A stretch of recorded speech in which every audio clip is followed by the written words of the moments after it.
এক ব্যক্তি 10 বছরের বেশি প্রধানমন্ত্রী হতে পারবেন না। জাতীয় ঐক্যমত্য কমিশনের এই প্রস্তাব মেনে নিয়েছে বিএনপি সহ সব রাজনৈতিক দল। বুধবার রাষ্ট্র সংস্কারের রাজনৈতিক দলগুলোর সাথে বৈঠক শেষে এসব কথা জানান জাতীয় ঐক্যমত্য কমিশনের সহ সভাপতি ডক্টর আলী রিয়াজ। তিনি জানান, জাতীয় সাংবিধানিক কাউন্সিল এনসিসি গঠনের প্রস্তাব থেকে সরে এসেছে কমিশন।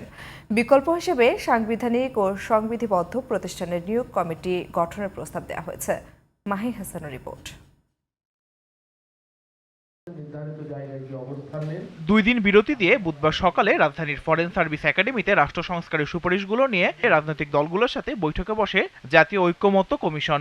সংবিধান ও মূলনীতি, জাতীয় সংবিধান কাউন্সিল, দ্বিকক্ষ বিশিষ্ট পার্লামেন্ট, রাষ্ট্রপতি নির্বাচন ও সংসদে নারীর প্রতিনিধিত্বের বিষয় রাখা হয় আলোচ্য সূচিতে। এদিন জাতীয় সংবিধান কাউন্সিল এনসিসির প্রস্তাব থেকে সরে আসার কথা জানায় ঐক্যমত্য কমিশন। তবে সাংবিধানিক ও সংবিধিবদ্ধ প্রতিষ্ঠানের নিয়োগ কমিটি গঠনের নতুন প্রস্তাবে বেশিরভাগ দল মত দিয়েছে বলে জানান ডক্টর আলী রিয়াজ। জাতীয় ঐক্যমত্য কমিশন এনসিসির প্রস্তাব সংশোধন করেছে, পরিবর্তন করেছে। এনসিসির পরিবর্তে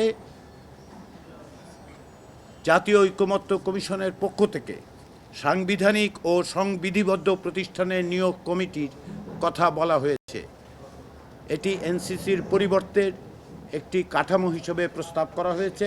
সাংবিধানিক প্রতিষ্ঠানে কমিটির মাধ্যমে নিয়োগ দেওয়া হলে নির্বাহী বিভাগের ক্ষমতা খর্ব হবে বলে মন্তব্য করেন বিএনপির স্থায়ী কমিটির সদস্য সালাউদ্দিন আহমেদ। হিসাবে যে সমস্ত সাংবিধানিক প্রতিষ্ঠান এবং সংবিধিবদ্ধ প্রতিষ্ঠান যেগুলো রিলেটেড এটার সাথে, সেগুলোর আইন না থাকলে আইন করা, যেগুলো বিদ্যমান আইন আছে সেখানে সংস্কার করা। এইভাবেই রাষ্ট্রের মধ্যে একটা check and balance, power check and balance হবে।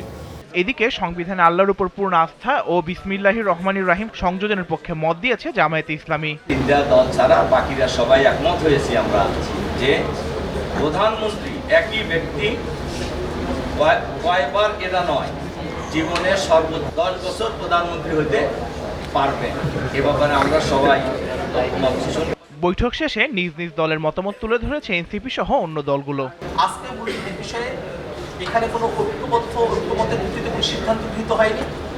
আমরা প্রস্তাবনা রেখেছি যে পূর্বেকার 72-এর সংবিধানের যে মূলনীতিগুলো আছে, বর্তমান যে মূলনীতিগুলো আছে, সেগুলোকে বাদ দিয়ে নতুন করে এই মূলনীতিগুলোকে গ্রহণ করতে হবে।